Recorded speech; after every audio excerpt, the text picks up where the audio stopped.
You think we'd be sick? I'm running out of energy. See, we use Stop scrolling. What up, world? It's LeGrand. Welcome to this episode of the Keep That Same Green Energy podcast. Like we always do about this time, we ask our guests to introduce themselves. Yes, Hey, please what's introduce going on? yourself. My name is Bruse Wane, rapper, songwriter, artist, music executive, hailing from the Bronx, New York. It all started. Where Promoter. it all started. Yeah, promoter. So I spent time in promotion, spent time in management. I wore many hats in this music industry. And that's it, man. Been in this for a minute, still in it, still relevant, still releasing current projects and things of that nature. Still getting it on. So we'll get into the current projects in a minute. So we always ask our guests, how do you know LeGrand? What was your first experience meeting LeGrand, and what was that like? The time I met LeGrand was at one of my shows, and I heard his music, and I was very impressed by his music because to me, he's actually still keeping the essence of traditional hip hop alive. And traditional doesn't mean in the sense of having it sound old or stale or whatever. His music is very fresh to me. It's audible. It's audible. Because a lot of the music to me right now, you really can't even understand what the artist is saying, and not speaking clearly. You know what I'm saying? So that's the first impression I got, was I just liked the music. I appreciate that, man. Check is in the mail. No, I appreciate that. And likewise, the same thing. So when I met him, it was the same show, and I was like, yo, like he's really doing it. Like, you giving back. You had the bars. You had some. You had some notable some joints with some brace. I'm like, okay, I got to hear him do his thing. And then you was giving back, giving other artists not a platform to kind of not necessarily to get where you at, but to give them a platform. And the thing is, all we look for as artists is a platform. What we do with it is what we do with it. Yeah. What I do with my platform, keep that same green energy, like it's whatever you do with it. Like you use it for good, you use it for bad, you take advantage of it, you don't take advantage of it. And I really appreciated that. Plus, the bars was there. So at the end of the day, when you deal with these, and I'll say promoters and headliners and stuff like that, like we had real conversation. You could see the respect was there. Like, how MCs, when you see spitters, you be like, okay, let me holler at you afterwards, you know what I mean? Yeah. And you give respect. It was always respect. And like I said, I appreciate the platform. I've only been in Atlanta a few years, so it was good to have a solid platform to be able to do my thing. So I appreciate you. No doubt. Yeah. No doubt. So one of the things there's a section of this podcast we call Spill Bars or Fill Jars. Now, Spill Bars or Fill Jars. Now, where it starts is I always ask artists, what is a song or like a song that you think, when you think about LeGrand or you think about what LeGrand's platform is, climate change and stuff, what's a song that sticks out in you? I mean, you have a few songs I heard. I mean, I can't repeat them verbatim. Every time I've heard you, it's been like live in concert, like live performance. Yeah. I know the last one, it just came off a show as well. Just did a show last night. Yeah. And you have a few of them. I know that last one you was actually doing like the crowd interaction. Oh yeah, when I say this, you say that. Yeah. You know what I mean? Okay. So that one sticks out. You have a few. How long was your set? Maybe like 3 or 4. I think I did like 4 songs. Yeah. I did like to do a medley. Yeah, because he's performed a number of times, so like you get to know the songs. I mean, not even verbatim, but you just know the beat, the hook. Oh, that's familiar. You brought that before. Yeah. So I know, but so I don't know him like my name. No, that's cool. No, so what we do is like even if it's just a general hip hop song, typically what I would do is any song that you think of, I usually take it back to the stew and remix it, and then we would have it for this show to either spit some bars over at the end. Right. Okay. And what we do is, the podcast is nonprofit. So we say, look, you can spill bars or you can donate. So usually we don't have MCs on there, so they usually donate. But when we get spitters on here, we usually ask, ask to spit some. So even if we got to get some acapella from you later on, we'll get some. Tree style. Talk about Say less. Stay with the chairs, whatever. Okay. Whatever. Okay. You know what I mean? So we got that. So check for that. So now getting what the podcast is really about is obviously educating people on climate action and sustainability and things like that. But we have folks that are in different walks of life, have different levels of understanding. So what I always ask my guests, when you think of like climate change and what climate change is doing, like how does that make you feel? Like how do you rank that in importance, or what do you think about Well, as far as importance, it's right up there. I mean, a lot of people don't really look at it as climate change is something that's like, it ain't like it's a forest fire burning in front of your face. Like, this is immediate action that is required and needed. You know, this is something it? They gradual. don't see it as emergency. Like Most people, they can't see the urgency in real time. Yep. You know what I mean? That's something that, all right, within the next 5 years, this is going to happen, or within the next 10. Most people want, I'm looking at the oceans receding, and the mountains receding, and the ice caps melting right now. This is crazy. Like if they can't see it because of climate change, like you said, because of the ozone layer and warming and stuff like that. Yeah. But I definitely, like I said, climate change is it's real. That's the first thing that I feel, because you have people in high political places that will say it's a myth or it's just made up or it's for whatever. Yep. And climate change is real. Being someone that is from the Northeast, from New York, these summers are getting hotter. You know, the weather's more turbulent as far as just like, you know, rain, hurricanes, just stuff that we know is really not normal. Yeah. That we 1,000-year rain. Yeah. And they're saying it's only going to get worse. You know what I mean?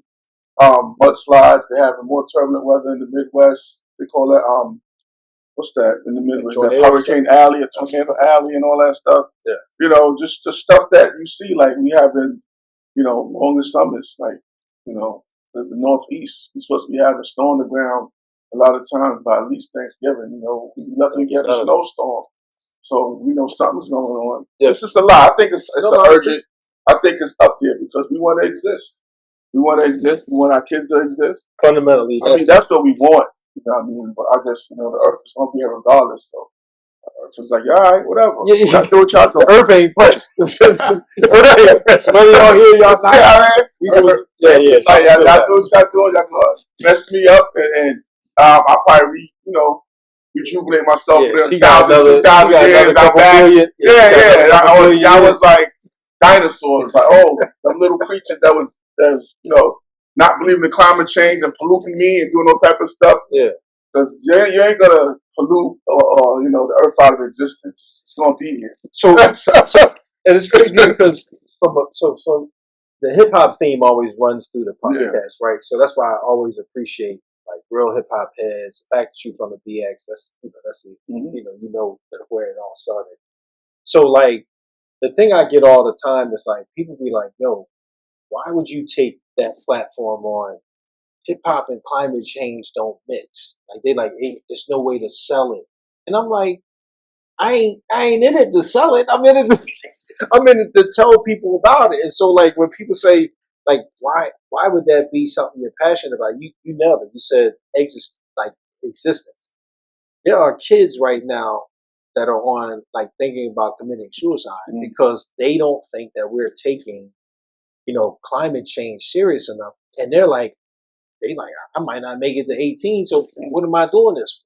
You know what I'm saying? So at least from an education, like these. So again, because they're just, it's an existential threat to them.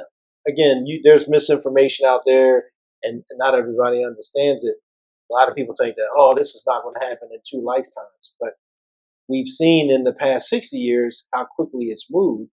And if it's on that trajectory, it's just going to continue to get worse. So like from a hip hop perspective, how do you feel? Do you feel there should be more artists talking about it, or LeGrand, that's your lane, ride that lane out? You know what I mean? I feel that artists can talk about, I mean, whatever they choose, as long as I guess it's authentic and it's not manufactured in its own way. If that's your lane, that's your lane. You know what I mean?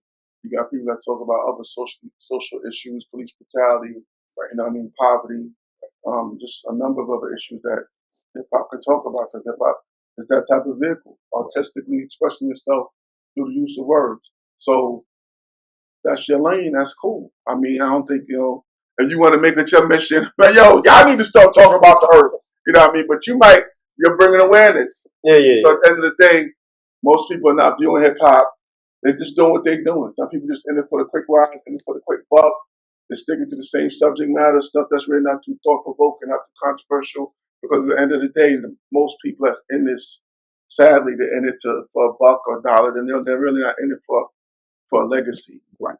You know what I mean? To say, they don't, like me, myself personally, I'm all about legacy. Like if what I'm doing is not hitting right now, who cares? Somebody might come across this dude 20 years from now, myself or you. Yo, this is crazy how. Yo, you know what I mean? Yeah. So you got your legacy. It's already solidified. Right. For me personally, I'm good with that. I'm good with just knowing that I left my mark and left something for future generations to listen to. And you was real. Like I think that for me, it's like, I mean, you like even last night's performance. Like, yeah, I get into some other stuff, but I'm definitely gonna get into the climate action. And then we keep going. Stuff, and I do my positive stuff.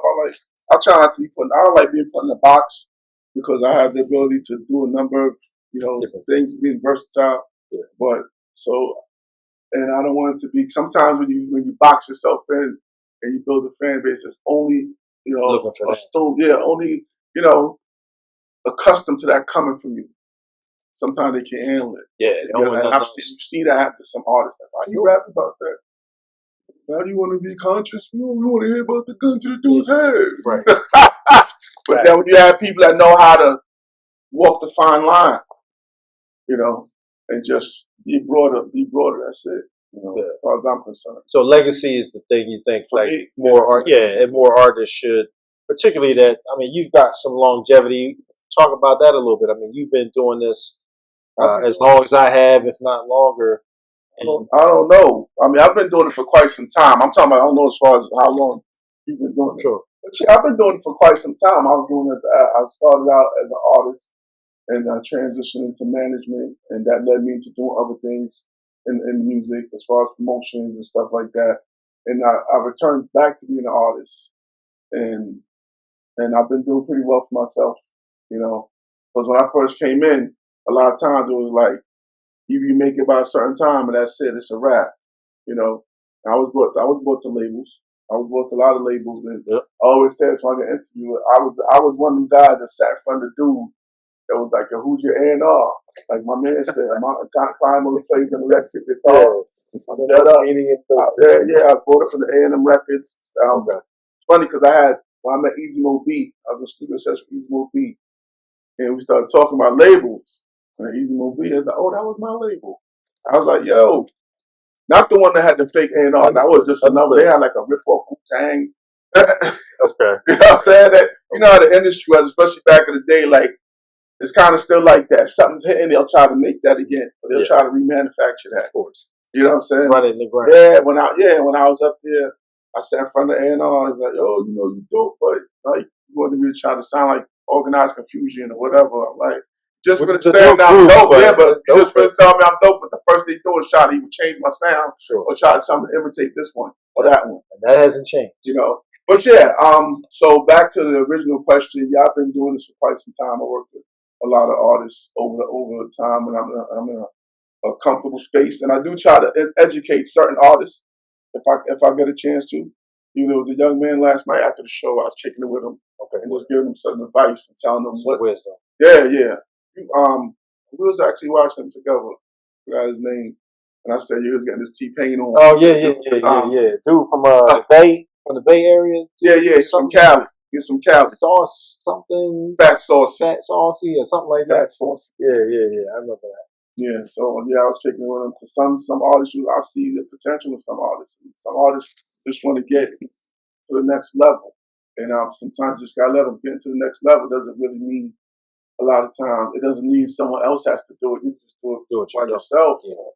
How you strategize and things you're doing, and it all depends what you want out of this. So I just gave him a path, and he seemed like he was very grateful. Okay, that's we got past that wisdom. Yeah. So that as far as like being in the game for a minute, I'm blessed to be here. Like I said, I've taken breaks and I've come back, You told me I couldn't. You told me I couldn't take no break. I mean, you want to take a break? Go ahead, do you? You know what I'm saying? When I took a break, I really, actually, it may have been that meeting with the A&R dude when I was like, man, the hell with this, and I actually wanted to get into management, like maybe like a couple of months after that, because I was like, man, you know, You don't want to do that. yeah. Not even as an artist, because like I said, when I was coming up, it was all under that guise of, oh, you got to make it by 21, make it by 22. Yeah. We had to stand Young for it. man, Now, yeah. So now it's like you can do whatever you want and however long you want to do it. Yeah. So yeah, I'm definitely living testimony to that. So you don't, anyone out there that views this, don't fall into ageism. Right. You know what I'm saying? Don't fall into the trap of ageism. Keep doing what you're doing. Right. You know what I'm saying? So I gotta ask the Sean P collab. Yeah, Sean Price. I mean, I wouldn't put him in, let's say, my top 20. Let's say, but Sean P is a guy I definitely respect for the bars. How'd that collaboration happen? Well, I have a history with Duck Down Records. Okay. Like I said, this goes back to my promotional days. Duck Down's in Brooklyn. I'm from the Bronx, whatever. But before I get to the Sean P thing, I had already brought out. I had a show in New York, and I had brought out Buckshot. Okay. You know what I mean, I reached out to Noah from Duck Down Records. That was who's handling everything. That's Drew Howe's brother. So like a family ran thing. So they came out. I had Buckshot come down. He came with Smith and Wesson. Sean P wasn't there that night too. That's the funny thing. But I already had a rapport with them. And actually, at the time, I was doing back then when public access was really big. I know this sounds like some dinosaur shit I'm talking. But back in the 5 boroughs, I had a this is when I wasn't back into the hip hop as far as the rapping yet. I had a show that was shown in all 5 boroughs, and the show had grown real popular. Okay. Because I used to have like kind of like underground guests that was kind of popular, so I had a fan base. Okay. And they started servicing me videos. Okay. They were servicing all their releases. But as far as Sean Price, I bumped into Sean Price at it was this club, I believe it was called Nightingales. And it was just, I don't know if it was an album release party or something was going on. And we was both watching the game, the Giants game. Okay. He was like where he was at, I was I introduced myself. And that was pretty much it as far as that interaction. Then I went back into releasing music, and we had a popular platform called Forbes DVD. Shouts out to M-Rock. Okay. Him and Doggy Diamonds. They was giving me a lot of love on Forbes DVD. Anything I put up, you know what I mean? Give us some spin. Yeah, they were there. Yeah, it was visual. Okay. Yeah. So most people know who M-Rec is. You know what I'm saying? But I reached out to Sean. And when I called him, matter of fact, no, I actually shot him. I inboxed him on Twitter. Okay. And he reached back out to me, yo, came blah blah blah. And when I called him, first he said, yo, what's going on, Batman? Da, da, da. He's like, yo, I seen you this, because actually he had seen with my traction. He saw the stuff I was doing. Working on. Yeah. Because hip hop is almost like always that same media. As far as like the outlets at the time, like Forbes was kind of big before like Worldstar came along. It was like even before almost like Live. Okay. Forbes DVD kind of preceded them. Okay. So anyway, I told him what was going on with the Beast Inside thing. I got the record done with him. You know what I'm saying? And she was fire. Shouts out to Dal, the producer. He did that, and that was the first time I worked with him. Okay. And he was supposed to be at the video shoot for that song. And he missed it. I was mad as shit. But he told me why he missed it. It was like some really personal thing going on. Gotcha. You know what I mean? Right. And then, so when I had a chance to work with Chris Rivers, because Chris Rivers is not too far from my neighborhood where I grew up. And I actually met Big Pun. Yeah, and I actually met Pun. I met Pun back in the days. My uncle used to own a club called the Bronx Progressive Club. And I remember he called me up. He's like, yo, I got some rappers coming to shoot a video. You want to come through? I was like, I'll come through. But I wasn't like coming in, yo, I'm so-and-so, and I get busy and all this. I was never that type of guy. You know what I'm saying? So, but I didn't know who he was talking about. So I'm sitting there, all of a sudden, I see Big Pun come in, Fat Joe, Showbiz was there, AG wasn't. Okay. The whole Terror Squad, and Diddy. Then he came through briefly. And they had the small, that's the first time I seen the small handheld, like reel to reel. Okay. It was like, I was like, oh shit. They came in and they was doing that song, like Adios to Manana, some song they had with Diddy on the hook, like a song in the street. And something, because I had the Big Punisher album, but I don't remember if that was on that album or another album, but I knew the song was familiar. Anyway, so I met Pun. Okay. And then my brother linked me up with Chris Rivers. So it was just like, damn, I met his father, and I'm working with him after he passed. So anyway, second time getting back to working with Sean. I had Chris Rivers on the record, right? It was management. And we were supposed to do some shows and stuff, but Chris put up. Anyway, so I wanted the third MC on there. So I was going to reach out to Keith Murray, who I messed with too. Okay. So I was out to Keith Murray. But I dealt with Keith Murray before. Keith was cool. You know, you can be problematic. So I didn't want to deal with all that bullshit. So the views expressed by the guests on this show are not necessarily the views of the host. They fine. They do. Anything I stand on it. They're gonna do it. But yo, yeah. So pardon the vulgarity as well. But so I chose not to go with Keith. And I was like, even though Sean didn't make the video, but his reason was really good why he didn't make it. So I called him, and he was like, yo, Bruse Wane Batman, what's going on, man? I said, I got this record, man, but you know you play me like, yo, man, I apologize already, man. Yo, I'm saying. I said, yo. So he's like, yo, I'm on my way to the studio. So I was like, yo, I got this note. And I told him, I said, I got this song I want you. He's like, oh, that's crazy because I'm on my way to the studio now. Right? And so he's like, who else was on it? And I said, Chris Rivers. And he paused. Yeah, you gotta be ready. You gotta be ready. It was a pause. And and I just laughed. Like, you saw that. You know what I'm saying? Yeah, make sure your writing game was on. Yeah. So I got a call like maybe like 2 something, 3 in the morning. He's like, yo, it's done. It's done. I'm like, all right. Let me hear something. Right. Nah, it was done. So he said, I'm gonna send it over to you. So he sent over the session and everything like that, you know, to the studio, mixed it down, did the final recording, the final mix and master. And it's crazy because he didn't even get a chance to hear that. Because like maybe like the following week, I got the news. It was definitely like, and it was crazy. My man called me. Actually, I was in Harlem, and my man called me like, "Girl, what happened to Sean?"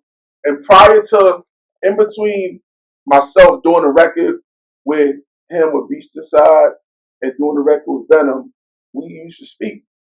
We spoke numerous times. He was the type to call his crib, pick up, and he's a funny dude. So he on the phone for hours, and you know, he built a rapport and relationship.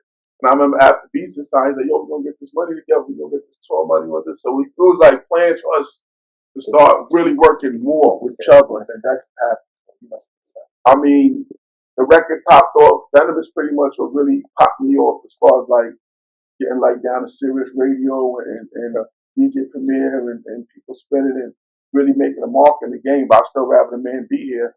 You know, because we was gonna work anyways. It popped off because it was the last song that he's on, his last verse, but it's still a banger, regardless of that. You know what I mean? I opened up for Doug Down and I can't remember what year it was, but it was at Buffalo, show in Buffalo.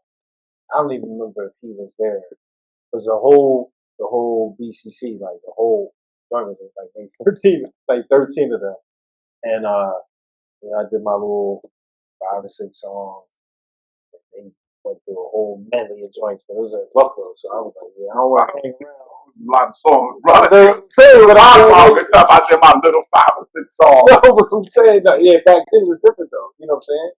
So I did my little joints, seen them start, and I was like, yo, this ain't the place I want to be dolo, right? Yeah. In Buffalo, so I just slipped out the back. I slipped out the back, you know, before they've been independent forever. So that's why you do it. Like I said, I had prior dealings with them, and they knew I was indie. So it was always like a mutual respect. You know, even now, like they'll post stuff up in my groups, and I'll post stuff up in theirs. There's never been no friction. Yeah. Like, yo, you know what I'm saying? So it is what it is. You know what I'm saying? Like I said, I had the rapport with them for a minute. You know what I mean? And Buckshot was always a cool dude. Yeah, I just wanted to make sure we got the credibility of you as an MC out there. It's not too many people can say, I rhyme with Pat Bruse, and Oh yeah, and Sean P. Like, you know what I'm saying? Like these are spitters. Like, you know what I mean? Like it's one thing. I mean, Papoose, my man. It's funny because the interaction with Papoose that came through the promotional side too. Okay. But that one time when I was promoting, I was so hot in the city in New York. Diddy had a van pull up in front of my joint promoting because they knew my joints was like to be packed out, and my joints was packed out on like a Monday. Like you see the outside looking cool to calm, a couple of dudes in the front, and you go down, it's like sardines. Like, yo, what's going on? Some, you know what I'm saying? So at one point, I was really killing them, and my shows was being held in Manhattan. And if you have a show in Manhattan, it's always a little bit more on radar than whether it's the Bronx or Brooklyn. Manhattan is like, yo, because a lot of promoters they couldn't even get in Manhattan like that. I feel like we just have to have a preliminary pause. I mean, that was back. You know, he's doing what he's doing, man. I mean, yeah, I feel what you're saying. But I'm just saying, him being, yeah. But back then, yeah, and we just said everybody was bugging like, yo, you know, you got the promotional band just hooked up on your joint, like, you know. But that was what they did back then. Like the street teams was crazy. Like the street teams. And I'm saying like the street teams would do that. Like, you know what I mean? Because I remember one event I had, and this was Murray, and it was a young lady that came in, she was a Spanish girl, she was real nice. She said, Sean sent me. I'm like, Sean who? She's like, Sean Holmes. I was like, come on. So for whatever reason, because like I said, but his origin was of a promoter. Right. Remember, even though my origin was of artist, it's also so y'all also I ain't swapped no role with him. No, the one time they just started with a promoter, he's trying to look at everything that's going on in the city and trying to figure out what's worthwhile to put my energy into what I'm doing. Everything is going to be worthwhile for you to go out to. Yeah. And we talking about back when people were still doing hand-to-hand flyers. Ain't now like you just go online. You know, and just promote online. It's a new day. Right, sure. You know what I'm saying? So back to Papoose, it was originally through like I was working with Violator for a minute as a booker. I like a booker. I had an agreement with Violator. I met a dude from Violator, so that's how I got Papoose. I was supposed to be having something going on with Remy, and it was someone else I did. Nori. I did a lot, man. I was doing a lot. Okay. But if you want to research, you can go and see. It's on YouTube when I bought Papoose out when he did Alphabetical Slaughter at one of my joints. So it was already like it was already a rapport right there. Yeah. So when I did this particular record, the Killer Soundboy record, I literally just like reached out, you know what I mean, and we kicked it, and we made it happen. You know what I'm saying? That's dope. There's still some on the love type stuff that goes on. Yeah. I mean, if I call them, a lot of times I ain't calling dudes unless I got an opportunity for them. You know what I mean? So they know the phone rings for you is opportunity for me because I'm getting my I'm getting my get back. You get what I'm saying? But the love is there. It's love, but it's just still. I ain't gonna be calling you chopping up about nonsense. Doing things. Indeed. You know? Indeed. Yeah, so that's the origin of Papoose. That's dope. As far as like that goes way back to Alphabetical Slaughter and everything. And so I've done quite a lot, you know. Yeah, so like I said, folks, there's a hip hop theme that goes to this podcast, right? You know, as a hip hop artist and climate activist, but it's still the foundation of hip hop. So getting back to the climate action thing, this season 2, we're focusing a little bit on kind of like sustainability. And so I want to ask you as a guest, if you had an opportunity to run all the power in your house on solar or renewable energy, would you do it and why? I would do it. I would do it if it was available, you know what I mean, and easily accessible. Because first of all, it'll probably be more healthy, you know what I mean, like you said, for the environment. And you want to do what you want to do, man. Some people just don't think like that. They're thinking about the here and now. They're not thinking about the generation after us. Yeah. Or whatever. But if it was safe and renewable, why would not do it? You know what I mean? And if it was economical as well. So I think that definitely counts. That is economical. Nobody wants. If you got an additional $1,500 on your light bill whatever. Yeah, you said a couple things. I mean, you said accessible, right? So Yeah. people have to be able to get solar. Yeah. It has to be Yeah. easy for you to get it. So one of the things, I've been trying to share with folks, I'm trying to get a net zero home. So basically, net zero just means that your house produces enough energy in a year, no more, no less, right? So you don't need for anything, and you're not giving away too much. But to your point, it also makes the air environment in your home better, right? Yeah. But it costs a little more up front. So, sometimes our people, when we hear paying a little bit more up front, we're not thinking about the fact you won't have an electricity bill, you might not have a water bill, you might not have any utilities for 30 years, but you got to pay up front. Yeah, it all depends on a lot of people thinking long term. They're like, I'm here, I'm now. I'm just trying to make it to Friday. You know what I'm saying?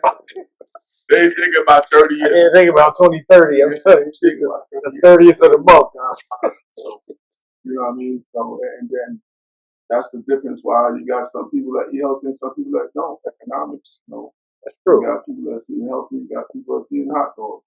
Because, and sometimes it's really because that's what they can afford. Or what's accessible, right? Like, the bodega don't have, the bodega might not have garden fresh vegetables. You know what I mean? They talked about that too, about a lot of urban areas having what they call food deserts.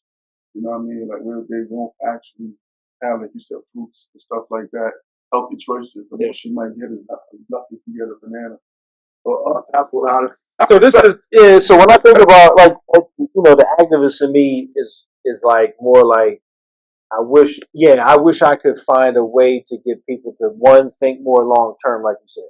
Think more 30 years out than 30 days out. The other is like to get them to think about growing things locally. And I know a lot of times people are like, well, I don't have the right soil, this and that.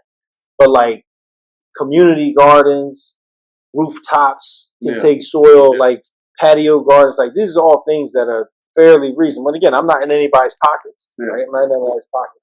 But like in my mind, it's like, okay, yeah, you might not be able to have a community garden or grow your own vegetables in a large scale, but you might be able to do tomatoes and cucumbers on your balcony, right? And if a couple neighbors do that, now we working together. You know what I'm saying? That was actually one of my goals.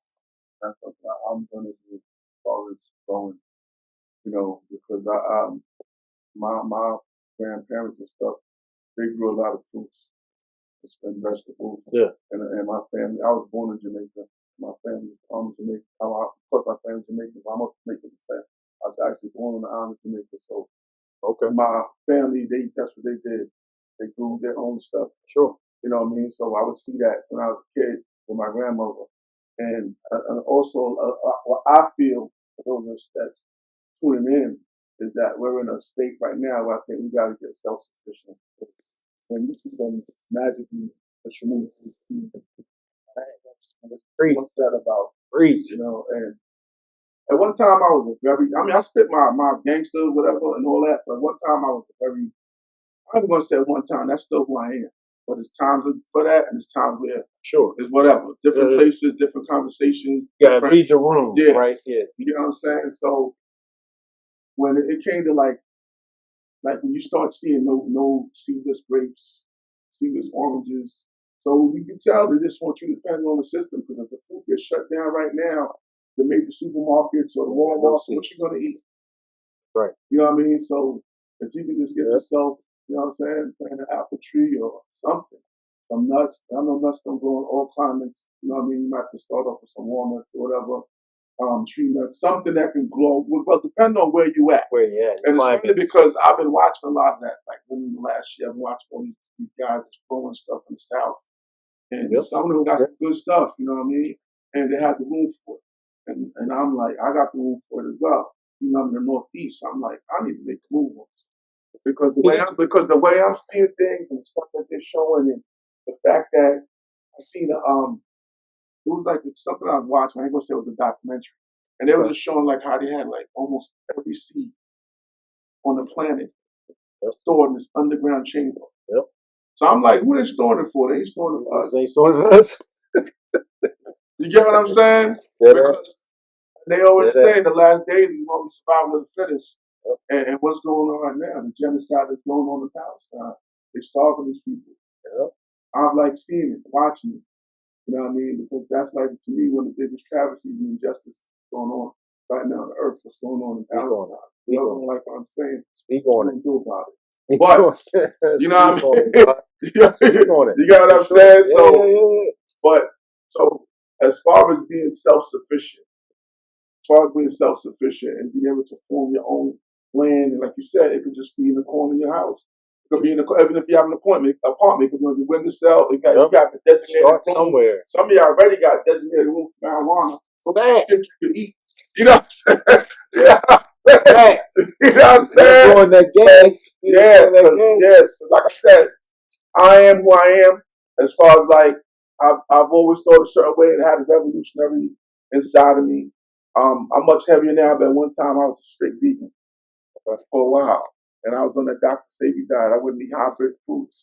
No yeast. No mucus. No type of food.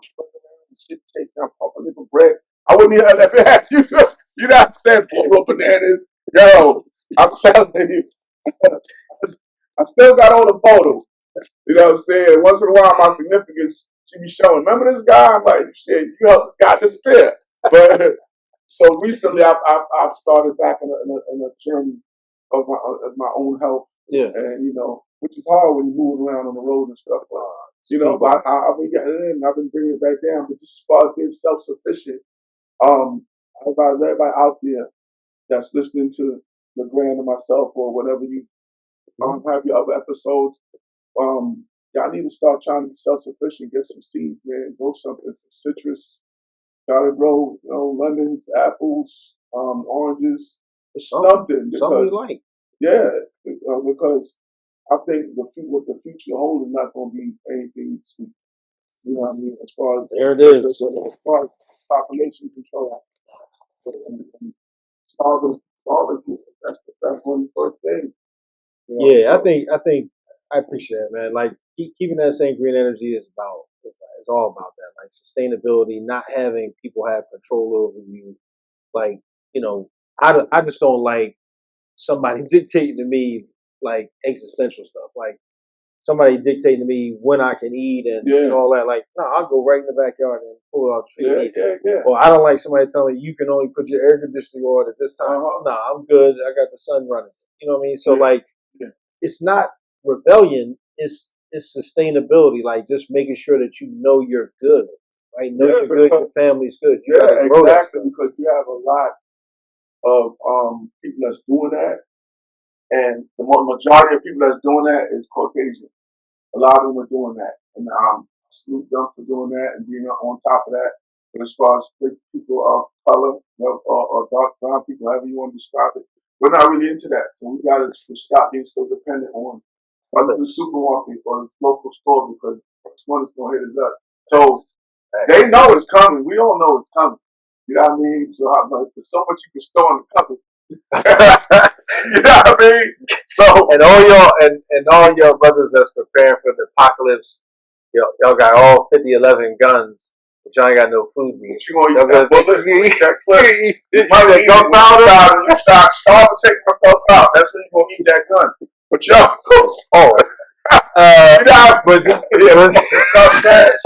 but seriously though, like y'all got to think a little bit more long term, and hopefully, the Batman and I have given you some food for thought. There you have it, another episode of the Keep That Same Green Energy podcast. I appreciate my guest, the infamous Bruse Wane, aka the Batman. Shout out to my man, the Brand. All of you, we're going to try and get this tour. We're trying to hit Pittsburgh, some other spots. So yeah, definitely check for him. Definitely check for the Keep That Same Green Energy t-shirt on keepthatsamegreenenergy.org. But until then, keep that same green energy. You think we'd be sick? I'm running out of energy. See, we use that. It's your boy, the Batman, Bruse Wane. Shouts out to my man, LeGrand. Keep that same green energy. Yo, don't like me, but y'all will respect me. Y'all niggas gonna learn to dread me, flow deadly. Godspeed so you cannot catch me. Your gun talk don't impress me, just vex me. Spit hard, but your his ass cheeks. Kidnap a girl saying you one of her ass cheeks. You ain't putting the work, then you can't feast. Elephant in the room, I'm a damn beast. And I ain't playing with y'all. Disrespect me, I'm breaking your jaw. That's law. OG from the Soundview section. Black blue, your whole complexion for flexing. It spit games like a pack of wet matches. The street stories is made up theatrics. Stop lying, stop dragging it. You ain't never had access or been no place on the atlas. I pity y'all fools like I'm B.A. Baracus. A-Team, Wayne Team, pockets looking like a case of gangrene. And stop telling niggas, yo, yeah, cause niggas ain't buying your shit like a timeshare. Understand that the best in rhymes here. I'm fucking here. Yo, this new niggas analyze me doggedly. They say it's too nice, it must be sorcery. You don't want to scrap or spark me. I've been where you live, that's why your girl walks awkwardly. Every Sunday and Thursday. And you thought Wednesday was hump day. Please understand the logistics and hierarchy, your superior linguistics. This is not a jewel drop track. This is hip hop Iraq. Run, do not fight back or take no prisoners. You do not want combat. Real niggas don't speak a lot. Body in your trunk and your head in your sneaker box. Yo, keep that same green energy. This your man, Bruse Wane, the Batman. Shouts out to LeGrand. Energy. You think we'd be sick? I'm running out of